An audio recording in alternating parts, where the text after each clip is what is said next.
اور جو ہے رمضان کے روزے ہر بالغ مرد عورت پر فرض ہیں، تو یہ فرض کیوں ہے، کیوں ضروری ہے یہ روزہ رکھنا؟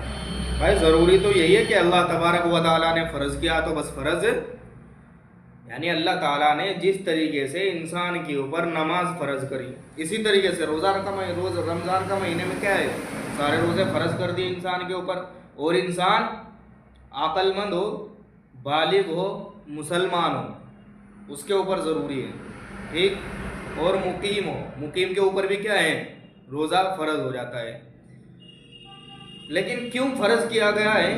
اللہ تبارک و تعالیٰ قرآن میں اس کی طرف ایک اشارہ فرماتا ہے، ایک آیت ہے، یا ایھا الذین آمنوا کتب علیکم الصیام کما کتب علی الذین من قبلکم لعلکم تتقون، کہ ایمان والو تمہارے اوپر روزے فرض کیے گئے جس طریقے سے پہلی امتوں پر، یعنی تم سے پہلے کے جو لوگ تھے ان پر بھی روزے فرض کیے گئے تھے۔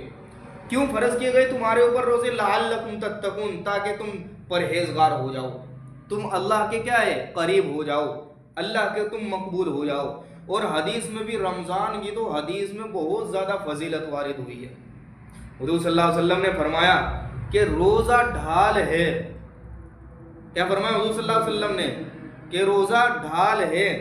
ڈھال کا مطلب یہ ہوتا ہے کہ جس طریقے سے انسان جب جنگ لڑتا ہے نا تو وہ اپنے ہاتھ میں ڈھال رکھتا ہے اپنے بچاؤ کے لیے، تو روزہ انسان کو جہنم سے بچانے کے لیے ڈھال ہے، یعنی جہنم سے بچاتا ہے۔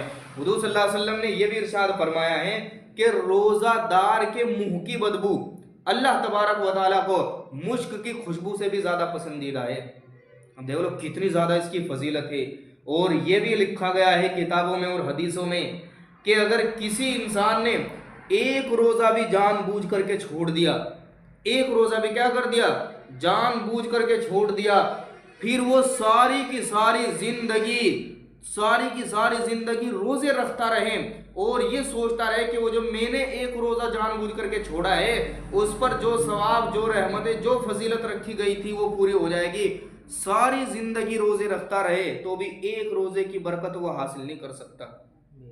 اتنی بڑی فضیلت رمضان کے روزوں کی بیان کی گئی ہے۔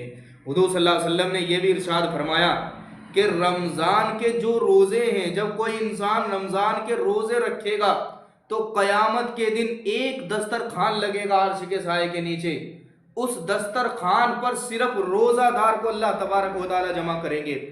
جو بھی روزہ دار ہوگا، یعنی جو رمضان کے مہینے کے روزے رکھتا ہوگا، اس دسترخوان پر وہ لوگ جمع ہوں گے۔ لوگ پوچھیں گے کہ بھائی یہ کون لوگ ہیں؟ لوگ کیا ہے بھائی، دیکھیں گے کہ سب لوگ تو وہاں جمع نہیں ہو رہے، ہر کسی کی تو انٹری نہیں ہو رہی اس دسترخوان پر، تو اعلان ہوگا کہ یہ میرے وہ بندے ہیں کہ جو رمضان میں بھوکے پیاسے رہ کر اللہ کے در کی وجہ سے روزہ رکھتے تھے۔ تو روزے کی بڑی فضیلت